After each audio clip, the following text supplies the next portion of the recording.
What's up, everybody? It's Luke James, not the singer. If you're looking to get your music reviewed, you can hit up this email that's right here. But today I'm going to hit you up with my thoughts and opinions on this new album from Denzel Curry called TABOO.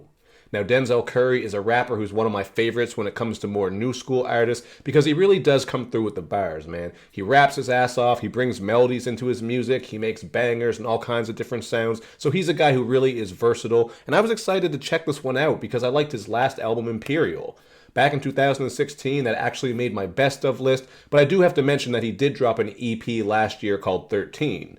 This one was pretty dope. It did feel just like an appetizer to hold us over to this one. And it's also worth noting that that EP called 13, obviously with the number 13, you're going to notice it on this project where Taboo is spelled with all the B's being the number 13. There's also 13 tracks here, so very clearly Denzel has a thing for the number 13 because there is a reoccurring theme here with that number.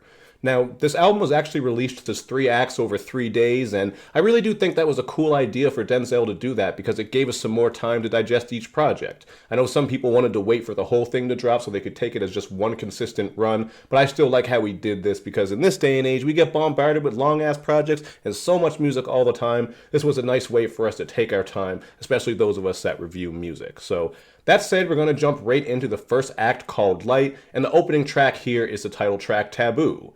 This one has him working some of those melodies and harmonies that I mentioned. I think he does a really good job of making catchy moments throughout this entire project. And content-wise, he's on this one speaking to someone who's a victim of molestation. That's a very difficult topic to cover. I mean, not many people do that in their music, although I'm sure you can find some songs out there. But on this one, he's just trying to be that shoulder to cry on and let them know that everything's going to be all right. Very interesting way to start off the project with such a deep topic, and I really did like this one. Has a lot of catchy vocals, as I said, and you're going to notice that on the next track called Black Balloons. This track has one of my favorite beats on the album with that bubbling bass and the swirling synth work, and it's also pretty cool how Denzel ties in references to the movie It. Obviously, there's the balloon thing. He also makes references to floating and Pennywise himself, so that was a pretty cool idea. And I gotta show love to my boy Pennywise, man. His hairline is even worse than mine, so it makes me look immaculate when I take this shit off. So, good looking out, man. Bald head gang. So we also got 12 Len singing on this hook. I thought those vocals added in were nice. But Gold Link ripped the shit out of this track, man. I know people seem to be split on him as an artist because he does have a very unique style. But myself, I am certainly a fan of Gold Link, and I think his style fit this track perfectly. Him and Denzel really have a lot of chemistry, so these are two guys who I'd like to hear a full collaboration project from if that were ever to come up. And I like the line where he says, "Show my son to think so he can fly as high can be. Always show examples of how they killed niggas like me." I thought that was interesting because as black fathers, we got to teach our kids to always aim for the highest, but understand that there are certain obstacles that our children may face due to how they look and who they are. So that was a really dope line that just kind of speaks on the injustices and hurdles that black people have to face. It's not always easy to teach these lessons to our kids, but it's something that we got to do, and I damn sure know that I will. So I really like that Denzel is doing a bit of experimentation on this project, especially on this first act where you are getting that singing, you're getting that funky instrumental on Black Balloons, and even Cash Maniac has a very funky feel to it because of the bass and synth work once again. You're also getting some unique vocals from Nigeria who I think really felt with the feel of this track, so this track wasn't quite a favorite, but I really did like it, and it's possible that it'll grow on me even more. But now we are going to move on to the last song on the act called SUMO, which is one of the nastiest bangers of the year, man. This shit will 100 hand slap you in the face like Edmund Honda. That's how dope it is.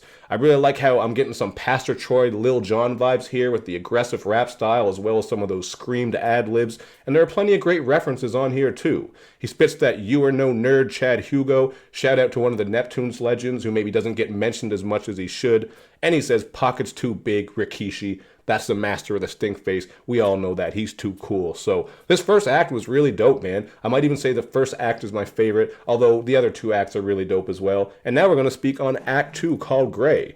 This one immediately punches you in the face with Super Saiyan Superman, another very aggressive banger where Denzel is comparing his hair to that of a Saiyan. And what I like about this is a lot of rappers would get on a beat like this and just kind of mumble and half-ass it lazily because that's what a lot of new school rappers do these days. But Denzel does not do that, and that's why I like him out of all these new school rappers. Really seems like he actually cares about the art and the culture and wants to rip shit and let people know that he can rap. So the way he does that just really sets him apart from others. He works a lot of wild vocals and cadences, not just on this track, but throughout this project. So that's something that's really great about Denzel as an artist. You're going to hear more of this wild style on Switch It Up. This track also deals with paranoia, mental illness, and addiction, and he even brings up some of the things that triggered these issues within him. He actually had a friend pull a gun on him, and he speaks on that a little bit and how that all went down. So I thought that was a pretty interesting part. And he does speak on this track about how people are there for you when you're up, but then when you're down, not everybody's going to be around. That's something that comes along with the trappings of money and fame, which we will talk about in a minute with another track of his.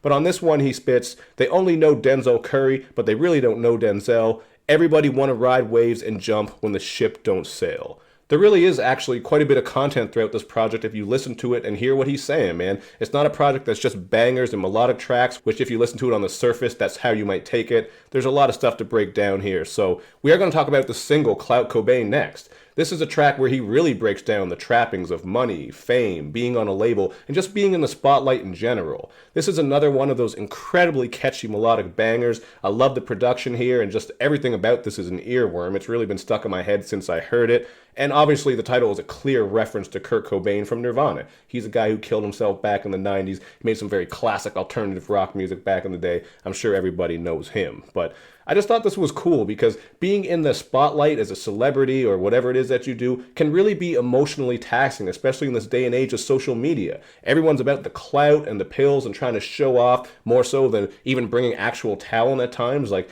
I mean, look at some of these artists out there. I'm not going to name off a bunch, but a bunch of them are getting popular just because of all the followers they have and, you know, just showing off on camera. So I just think it's pretty dope how he spoke on that, because we've seen plenty of people fall victim to things like suicide, depression, other mental illness, you know, drug abuse, alcohol abuse. All this shit can really take people over when they get too caught up in this bullshit and nonsense. So I think he dealt with it very well on that track, and that was one of my favorites. And another favorite track has got to be Sirens with J.I.D. Again, both of these guys have great chemistry, much like Denzel did when he was rapping with Goldlink on the other track I was talking about. They're both bringing wild styles, flows, and vocal performances that really help keep your attention. It's also a political track where they get into some of the shit that's going on in the States with the awful presidency, gun violence, police brutality, and these sorts of things. So here's your political track from these two new school artists who really held it together quite well, man. This track actually has me ready to hear more from J.I.D. because it seems like he's getting better every time I hear from him. And that said, Act 2 is pretty damn good as well, just like the first one. However, it does have my least favorite track of the whole project with Mad I Got It. I just kind of felt like the beat on this was dull when compared to some of the others. He still is working some really nice flows though, like when he punches in that little ad-lib at the end of every bar. He just gets very creative when it comes to piecing his verses, and that makes him an engaging rapper. Definitely something that sets him apart from many others. I think I said that a couple times in this review, but bear with me, man. I gotta follow my notes and shit. And lastly, we do have Act 3, and I don't have quite as much to say about this act as I did the other acts. Not to say it's bad, because this thing is pretty damn good all the way throughout, just some of these other songs really stuck with me more. So you do get Black Metal Terrorist and The Blackest Balloon. These are just two rage-filled bangers with big bass and aggressive energy. And I did like on The Blackest Balloon where he spoke on today's current obsession with clout and pills. That really seems to be a running theme throughout this project, and it does seem like he's speaking at some of the other artists out there who can't rap for shit but are just all about the clout and the followers and the social media presence that I mentioned earlier. This is definitely something that comes up on the song PERCS, where he calls out the state of the rap game with plenty of dope lines, so I figured I'd take some of them down and share them with you. He says, "Rap game don't get it with these dumbass niggas and they don't say shit. Sound like dur, you like, oh, that's lit." Very true. There's plenty of artists out there who can't rap for shit, but it ain't even about that anymore for some people, which is cool. We all have preferences. I'm not hating on, what you like and what you don't like. I'm just saying a lot of lyricism really goes further than this shit and will have more longevity and replay value, in my opinion. And he also spits, "Get it straight, I innovate. You ad-libs on an 808. Don't need a tattoo on my face because Denzel is a different race."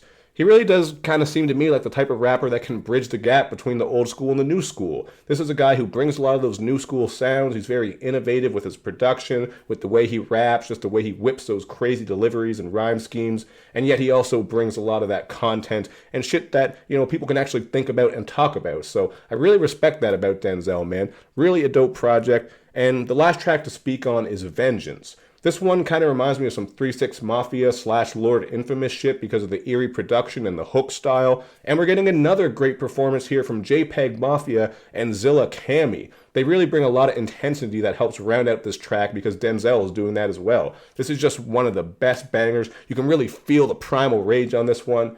And I ain't talking about the old school game with the farting monkeys. A lot of you probably don't know that. I'm starting to realize the references I make sometimes are probably outdated as fuck because I'm just getting old as hell. I think you guys can probably see it in my face just how tired I am, man, running around chasing these damn kids. Another kid on the way. Shit is getting crazy out here. But I digress. Back to this album. It's really dope, and I'm going to give it a 4.5 out of 5. I just don't have a lot of complaints here, and this is one of my favorite new school projects. Really dope. Really like what Denzel Curry is doing, and I want to hear more. To be honest, though, there were a couple of forced bars I heard here and there, so if someone was to call out some of the lines on this project, I would certainly understand that. On one of them, he says, "That's me at my lowest, no Peter Griffin. If she slide, then she better be clean like Tide, laundry detergent. I'm gonna get up in that body like a surgeon, pussy wetter than a damn sea urchin." Like, these aren't great lines, and there are more examples of this, but the good far outweighs the bad, so these little examples aren't that glaring, and you can put up with it when the beats are dope, when you know the artist has a lot to say on other tracks, and, you know, again, he's rapping his ass off through the whole thing, so I ain't that mad over a couple of questionable lines. But that's just what I gotta say about this one, so you guys check it out for yourself, and then hit me up in the comments section with your thoughts. And of course, man, make sure you do all that good social media stuff where you show me love and you show me lots of it. Thank you for watching, everybody. I will see you next time.